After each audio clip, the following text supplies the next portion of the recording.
All right, all right, all right. Shit, this is all good. Buy some comic books for a little bit.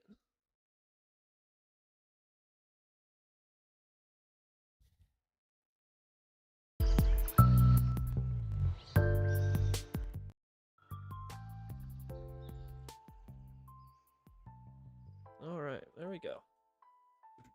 How's it going, Logan? What's up? All right.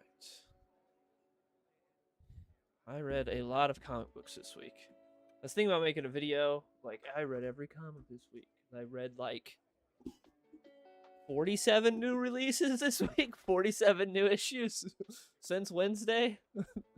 So I read a lot of comics this week. I read a lot. I read every DC comic, every Marvel comic, every Image comic, most Dark Horse, most IDW. We can talk about all. We're going to start off with X-Men, though, because that was the biggest of the week. But yeah, what's up, Zachary? Did anyone read X-Men #1? The new one from Jed McKay and Ryan Stegman? Okay, Batman, whatever you say. Yeah, no more beard. We got rid of that. I rocked with it for a couple months, and now it's gone. But man, this new X-Men comic, we're not out of it yet. Yeah, I was looking forward to X-Men #1 because I haven't read a lot of Jed McKay, but I read like the first 5 issues or so of his Moon Knight run, and I enjoyed it. I was like, oh, it's pretty good. Obviously, I like Ryan Stegman. I think he's a great artist. But this issue was not very good. It was and I'm somewhat so as far as the Krakoa era stuff with Hickman. What's my weekly pull cost me? I don't know. It varies. Because the thing is, ever since the DC did the switch from Diamond, I don't have a consistent pull because for DC, I pre-order everything. So every time there's a new like catalog that comes out for DC, my comic shop emails me and they're like, "All right, put in what you want for DC comics this week."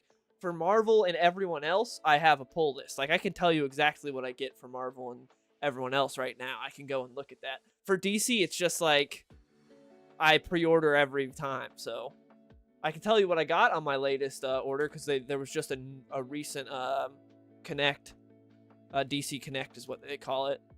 So let me see.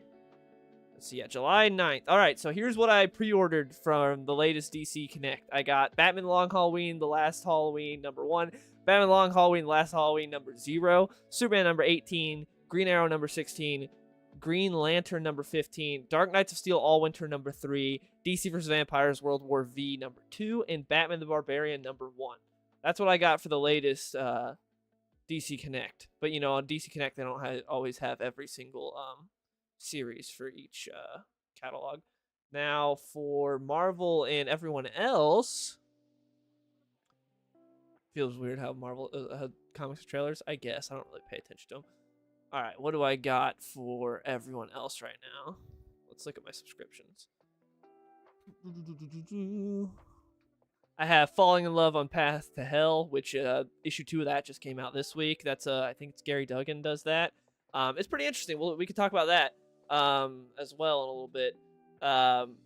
That's a series where like a samurai lady and like a cowboy are both they're both doing their thing. Like the samurai lady's over in Japan, the cowboy's over in like San Francisco or Los Angeles. He's in California, and each of them get dealt a death blow. They're like bleeding out. They get like gut shot, and they go to the coast. They're like, ugh, I'm dying. And then they like get in the water, and suddenly they wash up on this island. This island's like purgatory, and this like Indian guy's like, hey, welcome to purgatory. We gotta fight the undead now, and it's pretty interesting. And of course, by the title of it, it sounds like the cowboy and the samurai lady are gonna fall in love. The art's really good too. It's been pretty good so far. It's 2 issues in. I've enjoyed it. But anyways, I have Falling in Love on Path to Hell, Geiger, Gunslinger Spawn, Incredible Hulk, Redcoat, Rook Exodus, and Wolverine's Revenge, which is the that's the what's it called? The series from who's that creative team again? It's Jonathan Hickman, Greg Capullo, which that comes out in September. So that's for my non-DC stuff. So yeah, they're doing the follow up to Long Halloween, which is this was Jeff Loeb's like final farewell to Tim Sale. He said this was like his tribute to Tim Sale. So what's up, Xavier? I completely agree, Zachary. Geiger is my favorite book this week, and I agree that Ghost Machine is absolutely killing it. It's really good. And we got like Tomasi's final DC work this week with the final issue of Sinister Sons. But yeah, all right. So X-Men #1. We're gonna start here, and then we'll just go down the line and talk about like different comics that came out this week. It was okay. I will say the woke left took Psylocke's tits, dude. It makes me sad. I haven't seen Psylocke in a while, and she's like fully clothed up in this compared to here, hold up, let me show you. Let me show you something. Freaking makes me sad. You know when you first read the X-Men #1, or I think it was X-Men #1, where like Psylocke's at the pool, and like when she comes out, I was like juxtaposing that with seeing her in this issue. It's like sad. Let's see. If you Google Psylocke, she doesn't have the ninja wedgie anymore. It's sad. It's sad. The bench between Magic and Juggernaut was alright. I also hate constantly trying to redeem bad guys. And especially with mutants. Something that's really annoying that they did, especially in the Krakoa era, was they're like, alright, we might have some genocidal maniac mutants, some really bad guys, but they're mutants, so they're good. So we've got to protect them because they're our own. That would be like, imagine if like people were trying to like take out humanity, and you're just like, listen, Jeffrey Dahmer, he's not that good of a guy, but he's human, so we gotta protect that guy. It's like, I don't know about that. Like, Omega Red was part of X-Force during the Krakoa age. Why the hell is Omega Red being a part of any good guy team ever? That, even though that's supposed to be their, off the books Black Ops team, Omega Red should not associate with Omega Red at all. That's so dumb. But he's a mutant and we gotta protect our mutants. It's so, I hate that. I hate that so much. I hate that whole thing that they did with Crow. It's like, it's all, it's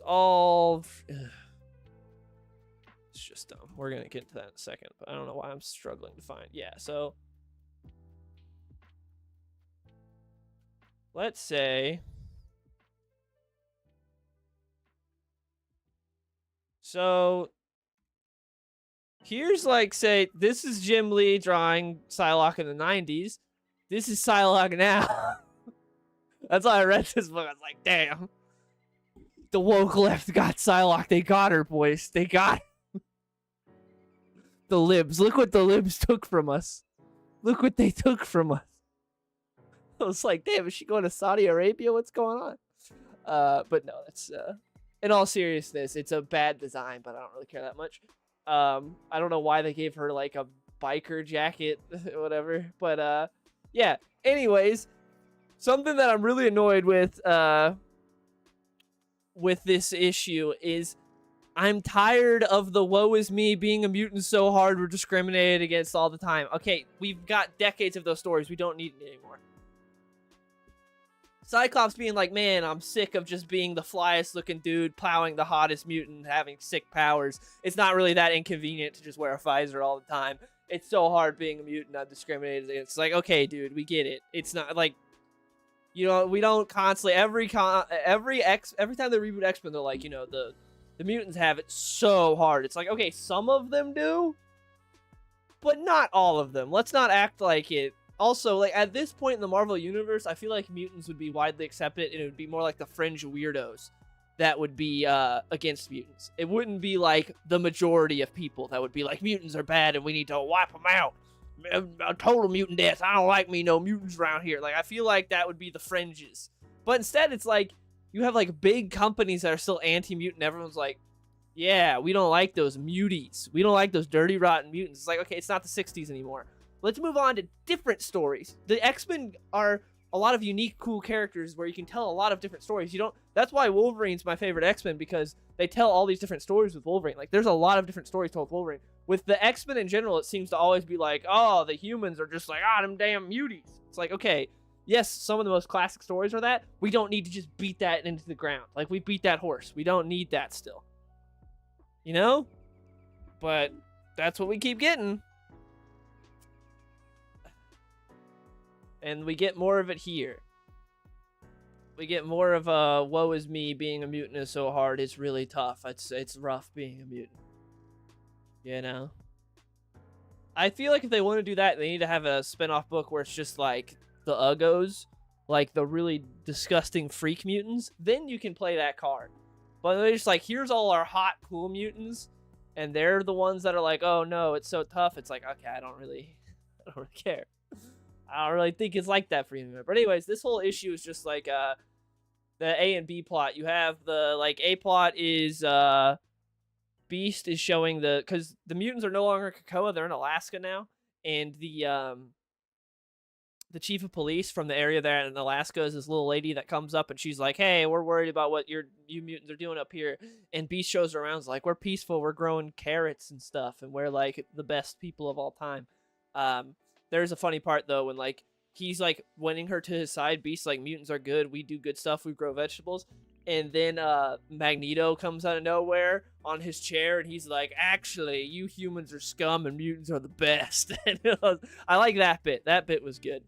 And then the B plot is Cyclops is going to shut down the new group of people that are trying to kill mutants. That they're the ones that took over Krakoa at the end of Hickman's run and all that in the Krakoan age. Because they started, they created their own mutants. These guys have figured out how to, like, activate mutant genes in people who, like, aren't mutants. So, yeah. But overall, I would say it's not worth your money. It's not worth checking out. It was just, it was meh. I didn't care.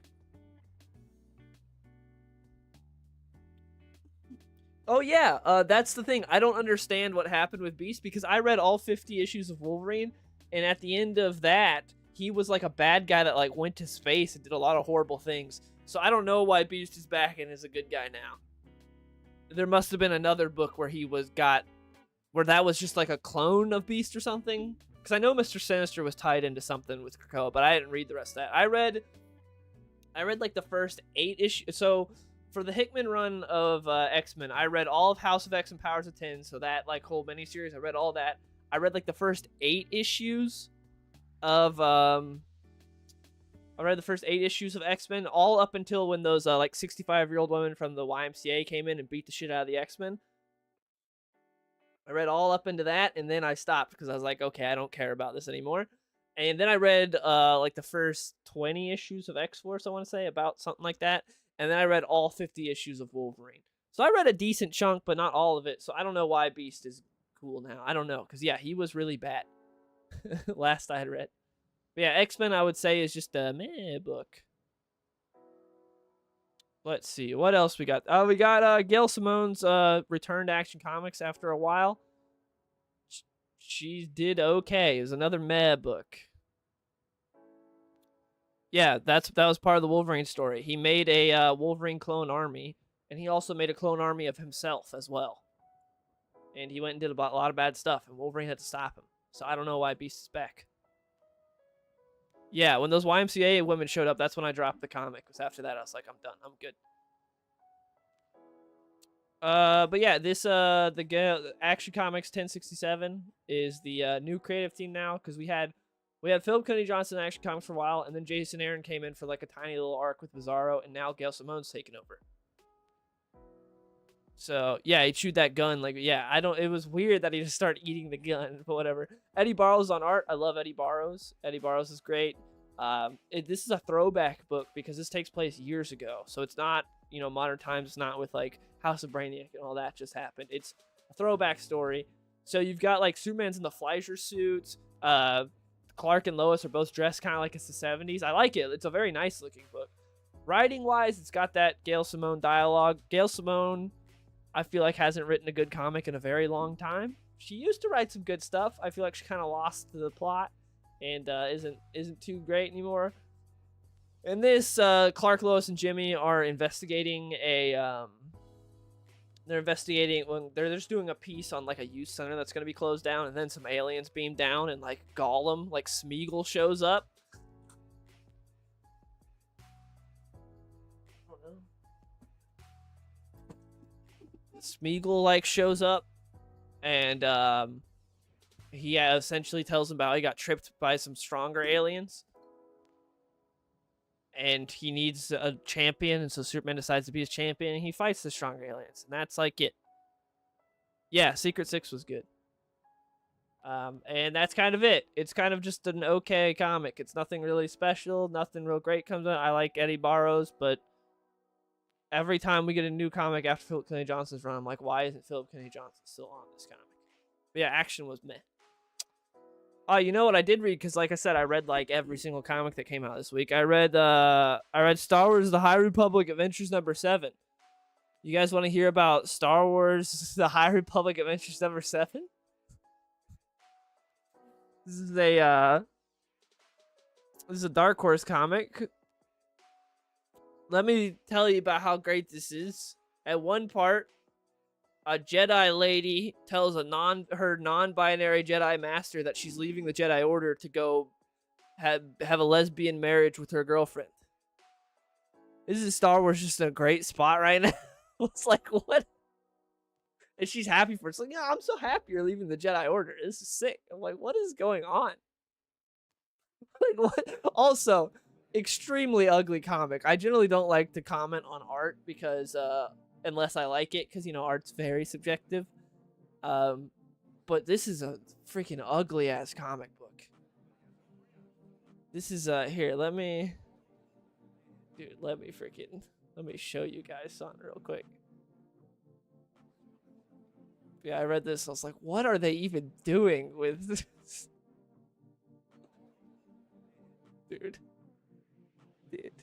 What is that?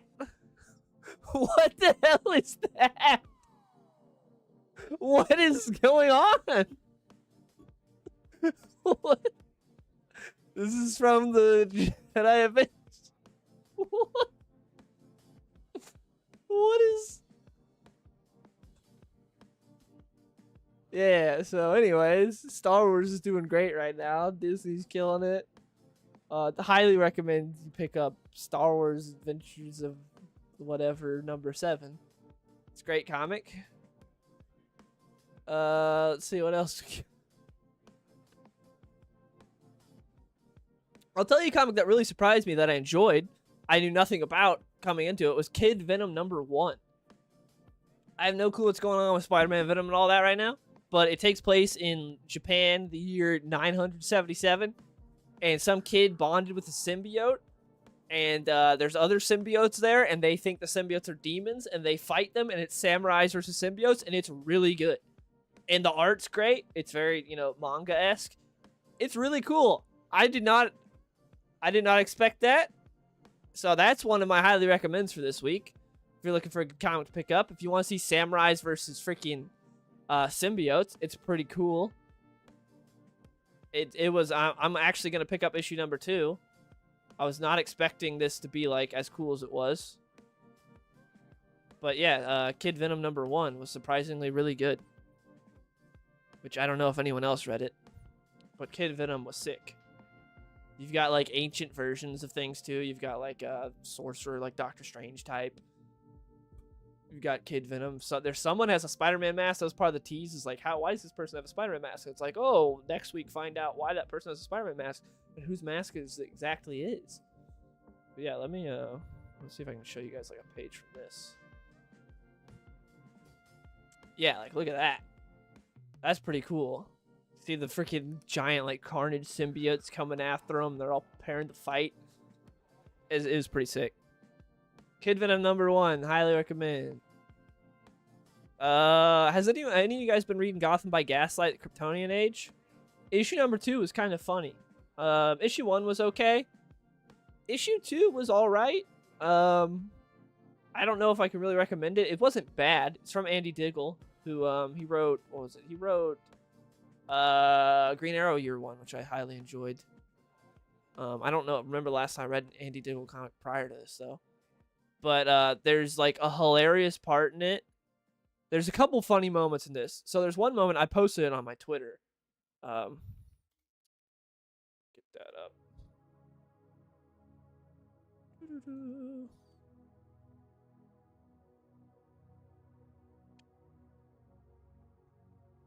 Yeah, I posted on my Twitter where like you have these people that are worshiping Barbados, and then Batman gets flung through the window because he's a giant bat and they're worshiping Barbados. They're like, oh my Barbados, heed your humble servants, come now among us and speak your hidden wisdom. And Batman's like, go to church, say your prayers. They're like, if you insist. That was funny. That part gave me a good chuckle.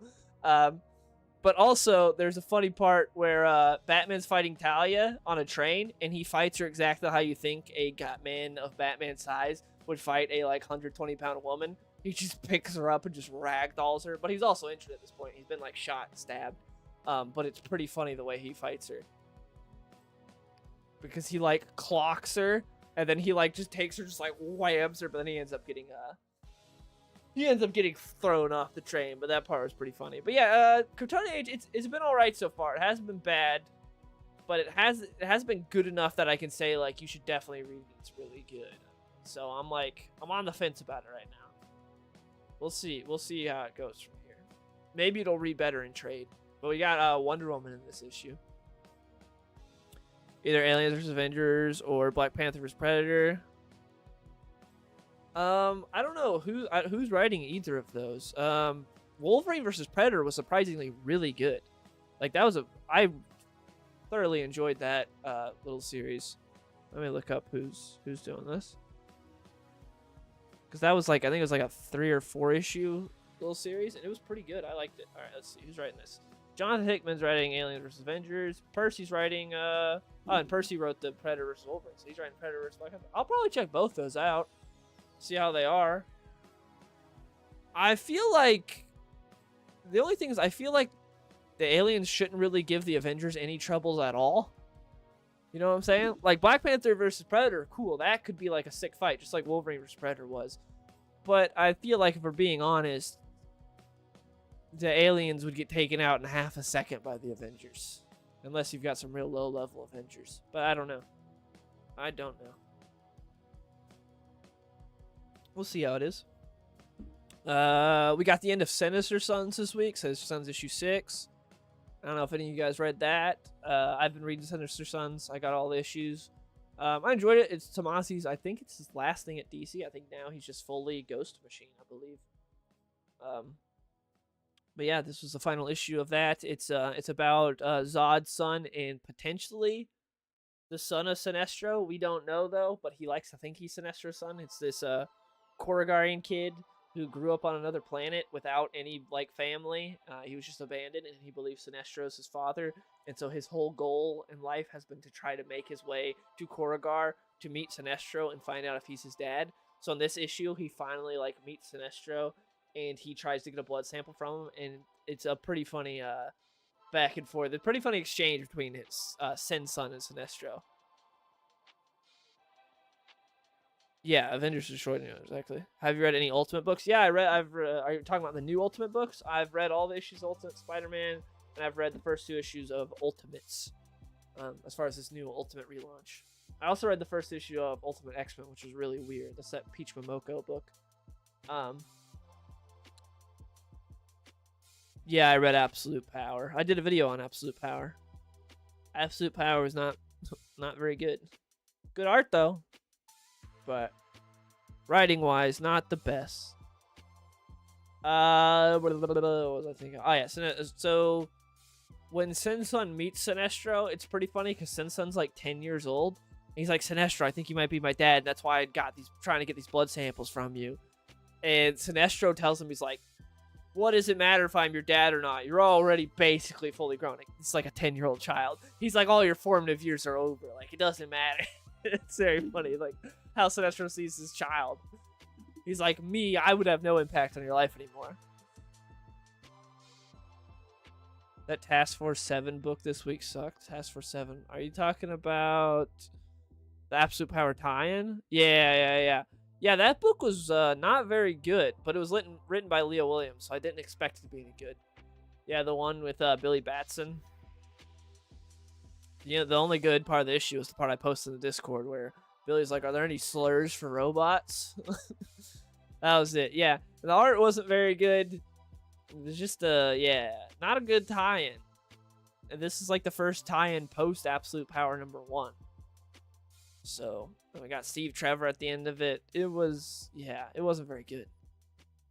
Yeah, last issue, the Kingpin issue, Ultimate Spider-Man, pretty good. I've been enjoying Ultimate Spider-Man. I read the latest issue of Amazing Spider-Man. No clue what the hell is going on there because I haven't been reading Amazing Spider-Man. I just read the latest issue. Something with freaking Kraven's spear and Green Goblin trying to possess Peter, I think? I don't know. I don't know what's going on. Kamala comes on with like the retard squad. She's got like some demon that like wanted to suck off Green Goblin, and also Doc Connors has Doc Ock's legs. Brainiac is there for some reason. I didn't know what the hell was going on as Amazing Spider-Man issue number 53. It was really weird. But Ed McGuinness is on the art, and Ed McGuinness has still got it. He's still really good. But yeah, this was not it. Not a great issue.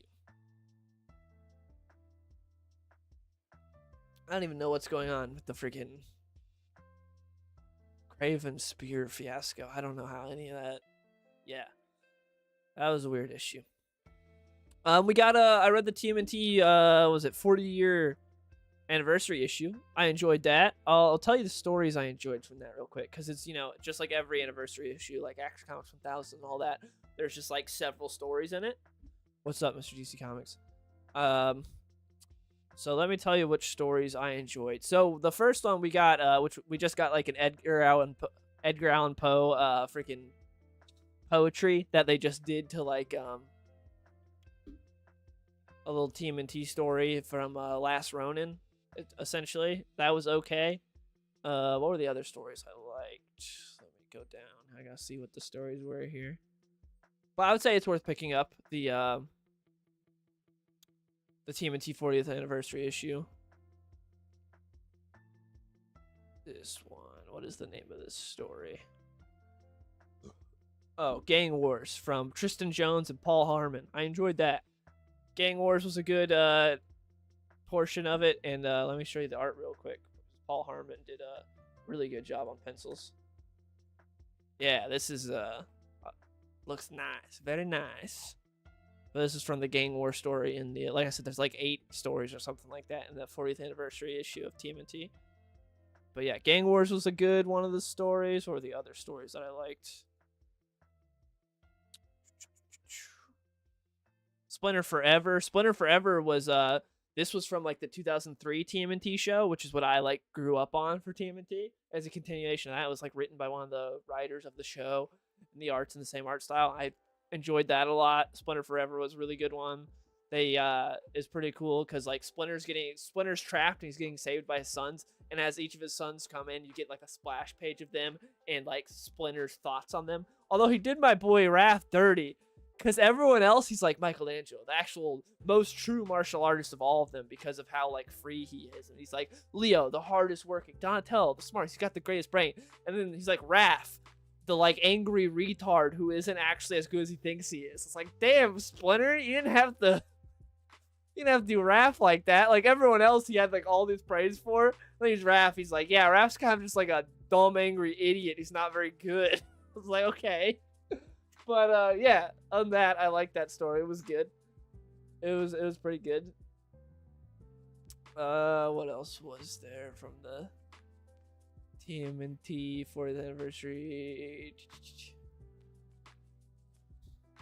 There were several stories in here I liked. They had one from like the IDW run, which is pretty good, where they all visit Splinter's grave. I enjoyed that. It was sweet.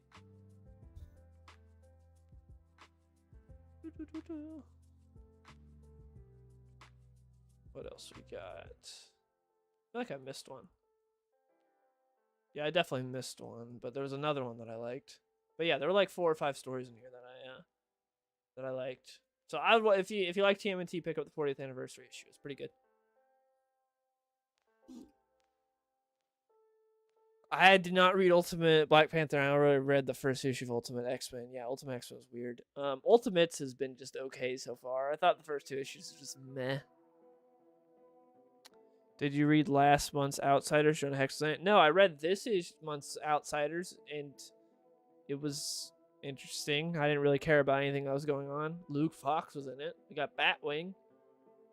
I didn't know Jonah Hex was in last week's Outsiders. I looked like Christian Bale. Thanks. Tom McCrowan Spidey statue. Nice. Nice.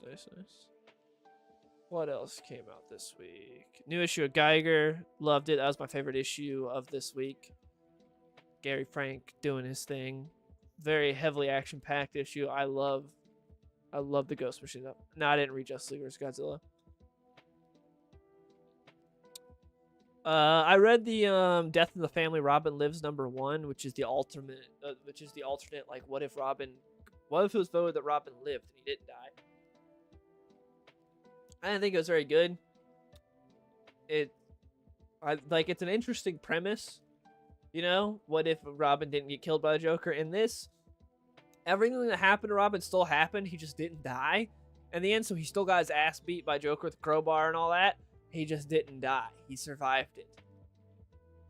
And also, the issue opens up with Joker getting shot, and you're like, oh man, what happened? And then we flash back, and we don't know how Joker got shot yet.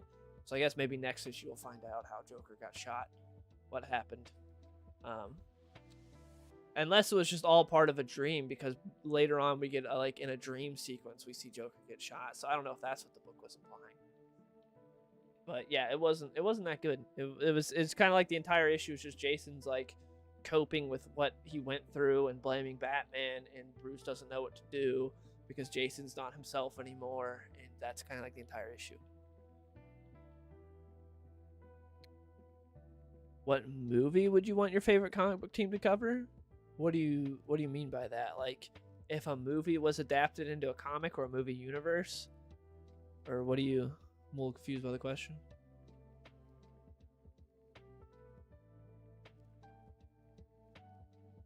Did you read Green Lantern? Yeah, I read Green Lantern's one of the best series going on right now. But yeah, that end with another another part of the spectrum unlocked.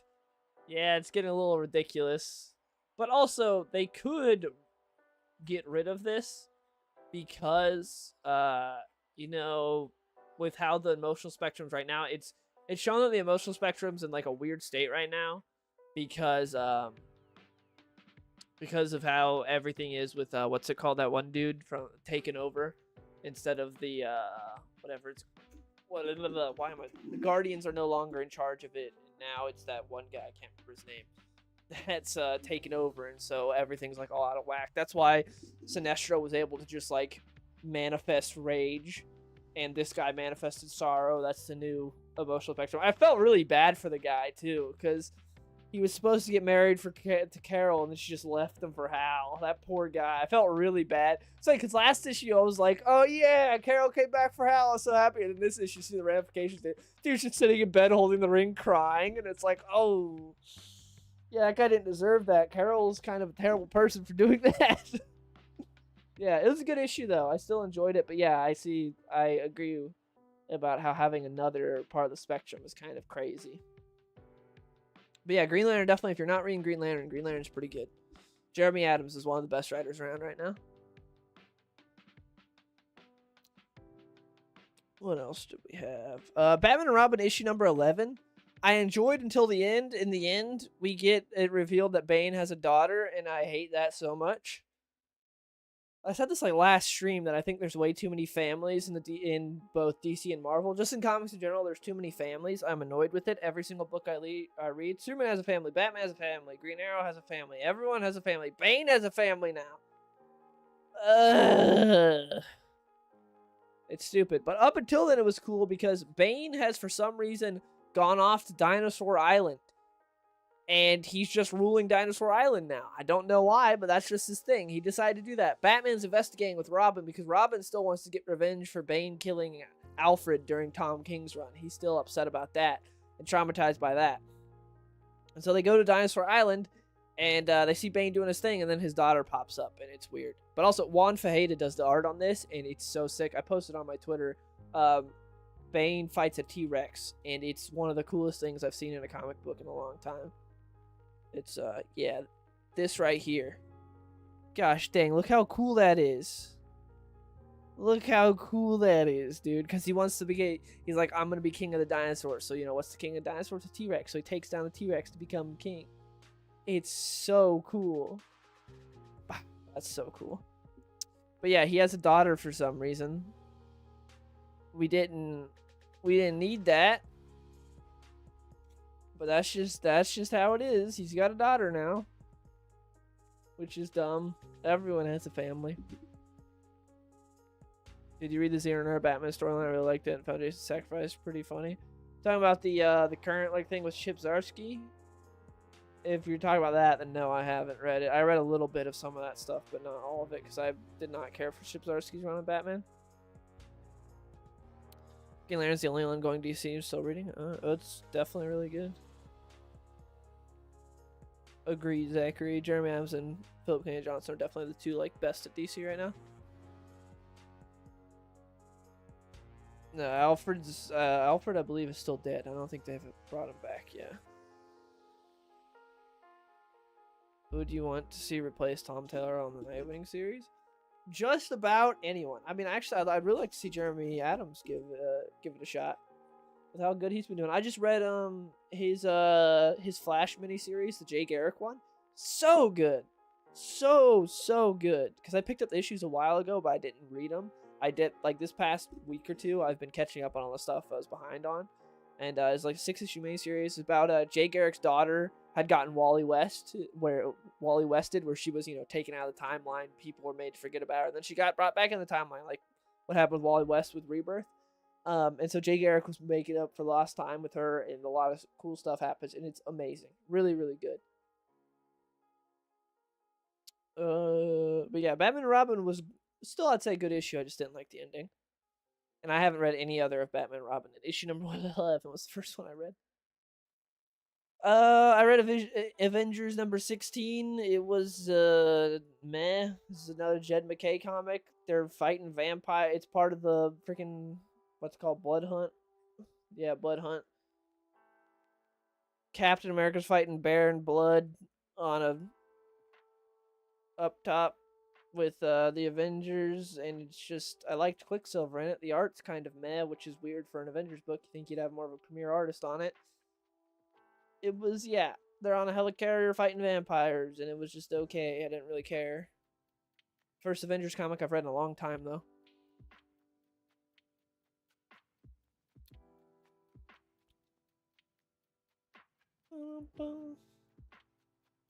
What else did I read?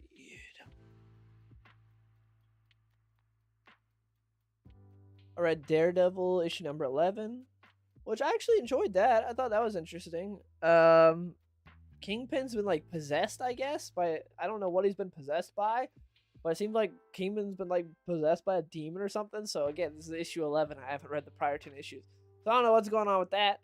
But Aaron Kuder was on art, and I haven't read anything with Aaron Kuder on art in a long time. I just remember him on New 52 Action Comics and him being the highlight of that, and now he's on this. I was like, oh, I haven't seen, it's like seeing an old friend. It's like I haven't seen Aaron Kuder art in a long time. But yeah, he did a good job here. Yeah, Daredevil 11 I actually liked. It wasn't the best comic of the week or anything, but I thought it was pretty good. Matt is apparently a priest now, and he runs a I guess sort of an orphanage or something for kids.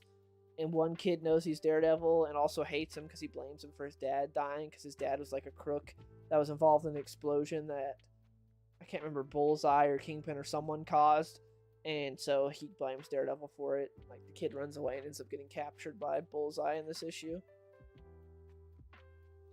But yeah, it was good. I like Daredevil number 11. I thought it was that was good. We got the Incredible Hulk Blood Hunt. Which some of the Blood Hunt tie-ins have actually been good. As I haven't read the actual main Blood Hunt because I just don't care. Did you like the Captain America trailers? Not really. I didn't think it was very good. So that's the end of Zarsky's Daredevil. Okay, yeah, because I'm like, I think I haven't read the final 2 volumes of Zarsky's Daredevil run. I just haven't gotten around to picking them up. I've read everything else, but I haven't read the final 2 volumes of it. But Incredible Hulk Blood Hunt #1 was kind of just like a little horror comic type one shot. It's pretty good. Philip Kennedy Johnson, so it's quality. I liked it. He goes to old Tucson, which is where they shot a lot of westerns, and he runs into like one guy that's there because everyone else is hiding because all the vampires, and there's like monsters under the ground, and Hulk fights them. I enjoyed it. Incredible Hulk, if you're looking for just like a cool little like Hulk sort of horror comic, Incredible Hulk Blood Hunt is a good little tie-in issue. Also, another tie-in that I've been enjoying is the Wolverine Blood Hunt. We're on issue 3 of that now. All 3 issues of this have been solid. It's just fun. It's just Wolverine fighting vampires. Maverick's working for like a queen vampire, and he has to prove himself by like turning or killing Wolverine. And so it's been interesting, just Wolverine fighting a bunch of vampires. And in this latest issue, Wolverine gets turned on purpose, though. So it's like, what's going to happen on the next issue? But I enjoyed it. Wolverine Blood Hunt's been pretty good. I'd say that's worth picking up. Zdarsky and Wade fell off. Yeah, I agree. I haven't read what's it called, World's Finest, though. I know people love that, but I haven't read World's Finest. And I guess I read the first issue off, and I just thought it was bad, but I know everyone loves that. We already talked a little bit of Ultimates #2. It was kind of okay. I just don't really care. Like, I guess the world of the Ultimates is much different. Like, it's run by corporations now. I don't understand what's really going on with that. But, you know, you get a whole commentary on capitalism, per usual. Which is very cool, coming from, like, a $4 comic book. But, you know, is what it is. Ultimates #2 was just meh. I wouldn't recommend picking it up. Union Jack the Ripper Blood Hunt #3 I read. I have not read the first 2 issues, but I actually kind of liked it. It was kind of cool. It's more just people fighting vampires. Union Jack fighting some big vampire along with his vampire friends, and it was bloody and cool, and it was fun. I liked it. I have no clue what led up to this because I didn't read the first 2 issues, but issue 3 I enjoyed. Are you excited for Aaron on TMNT? Cautiously optimistic because I liked it a little bit he did on Action Comics, and Batman was out the what's it called, the Batman, what is the name of his Batman miniseries? It's been pretty good. I don't know why I can't remember the name of it. It's pretty good though. So I think I'm kind of optimistic for it because Jason Aaron seems to be having a second wind right now. Get Fury is still solid. We're on issue 3 of Get Fury. I like that series. It's pretty good. I do wish we had like a better artist on it though. Like the artist isn't bad, but I would like someone, I don't know, that's a little more interesting to me because I think the art's just kind of okay. But I like Get Fury. What else did I read?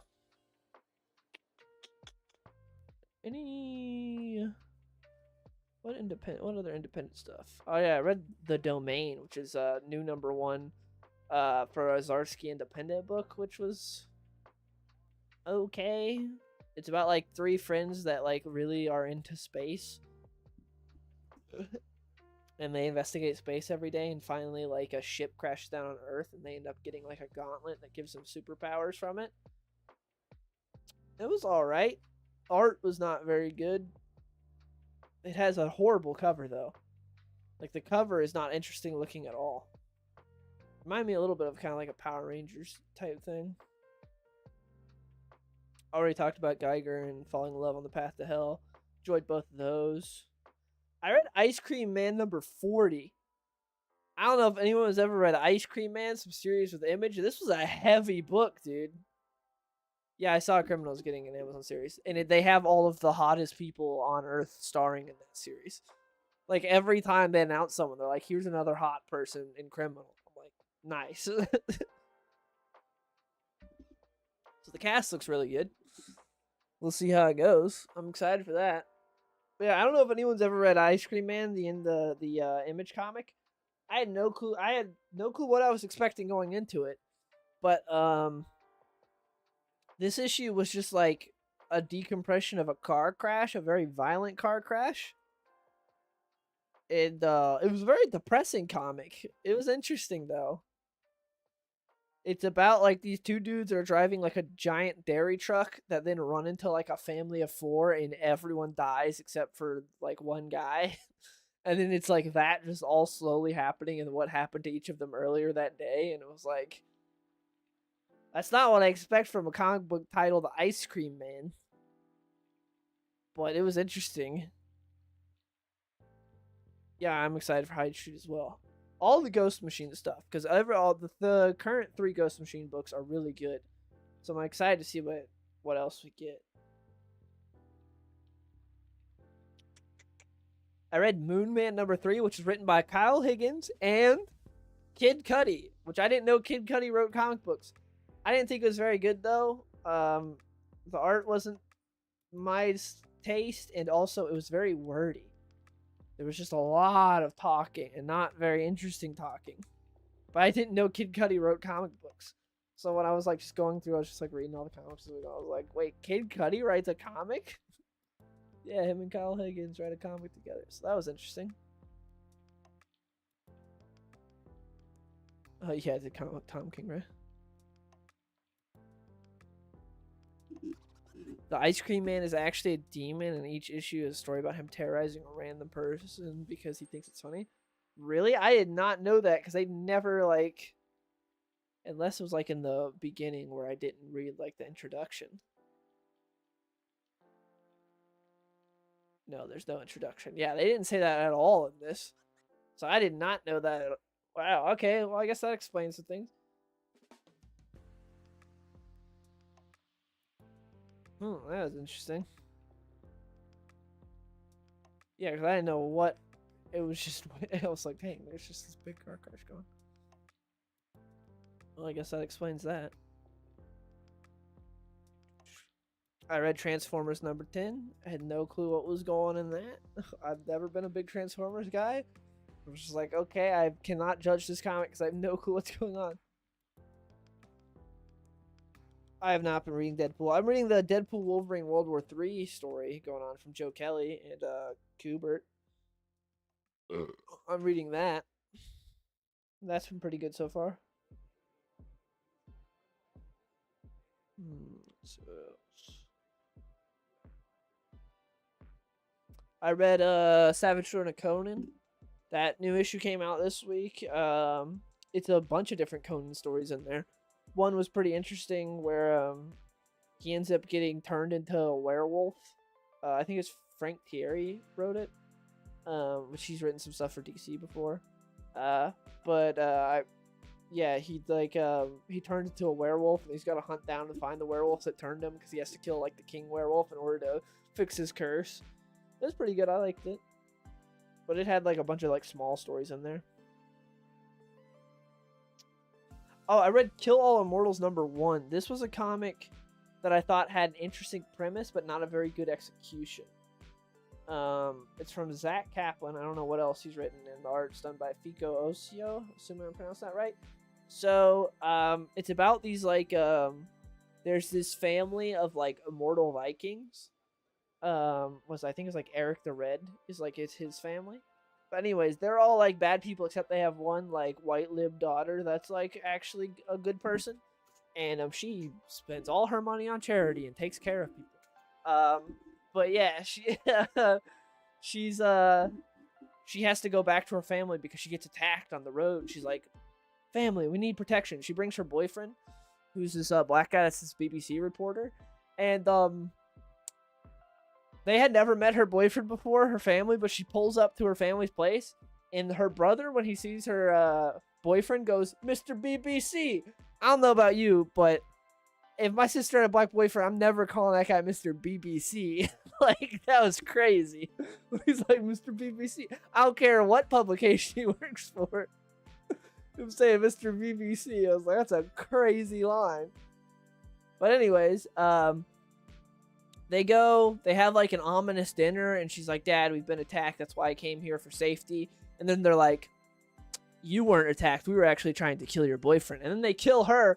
And then she's like, run. And her boyfriend runs away. They get her boyfriend to a cliff. And then right when her boyfriend's about to get killed, she comes back and she kills her brother who's going to kill her boyfriend. She's like, I have to tell you something. We're immortal. We can't die.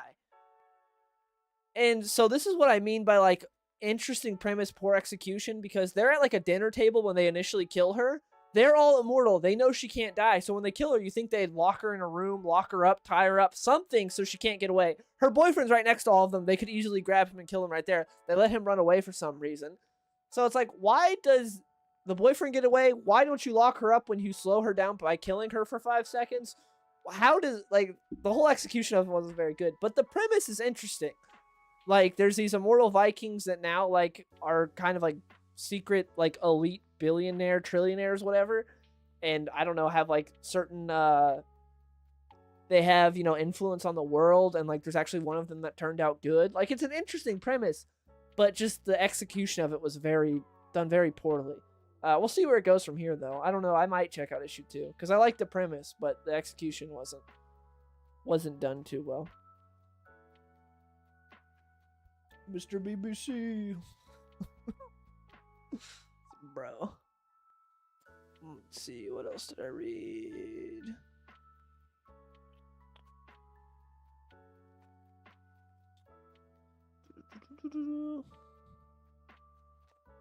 We're already talking about. I read like a Critical Role comic, which I've never watched Critical Role, and I've played a little bit of D&D. I was confused because it very much seemed like a kid's comic, which I didn't think like D&D was very much like a kid's market. I thought Dungeons & Dragons was like all kind of like more middle-aged nerds that played that. So it was weird to me that this comic felt very much like a kid's comic.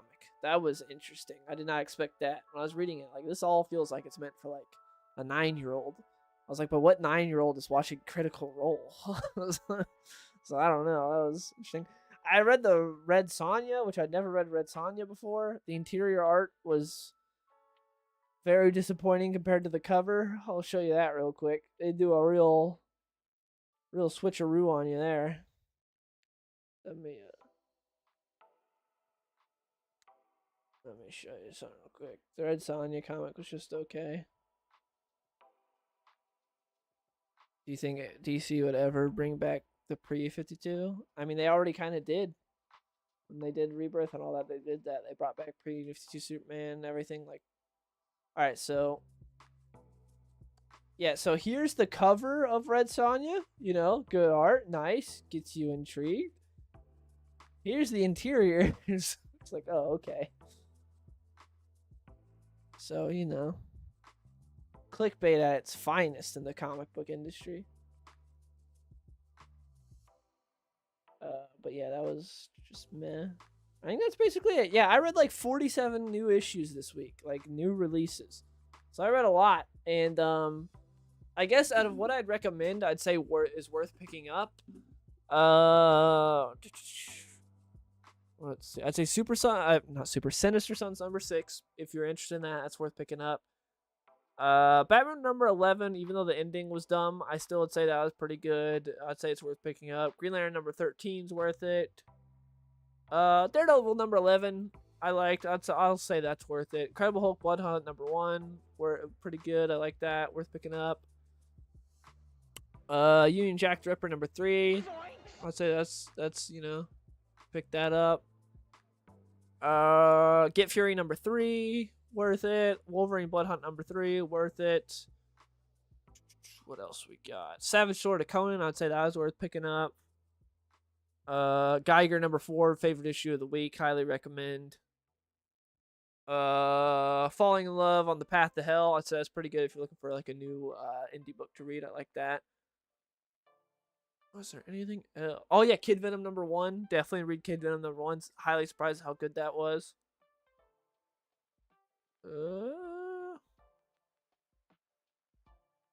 In Star Wars: The High Republic Adventures numbers, no. And Teenage Mutant Ninja Turtles 40th Anniversary. I think those are all the issues I'd recommend from this week. From like the 40-something issues I read, those are all the ones I'd read. Yeah, I've heard people love Daniel Warren Johnson's Transformers. I read the latest issue and nothing prior to it, so I was just lost. I'm very much looking forward to the G.I. Joe book from Williamson. I can't wait to see whenever they introduce Snake Eyes, because that hasn't happened yet. We got Storm Shadow, but we haven't got any Snake Eyes, so I wonder when they're going to do that. Gail submitted, so I didn't read another. Oof. Yeah, this Red Sun issue is okay. But yeah, some good comics this week. A lot of not good comics, but a few good ones. So yeah, I think that's it. Just a short little stream today. Thank you to everyone who showed up.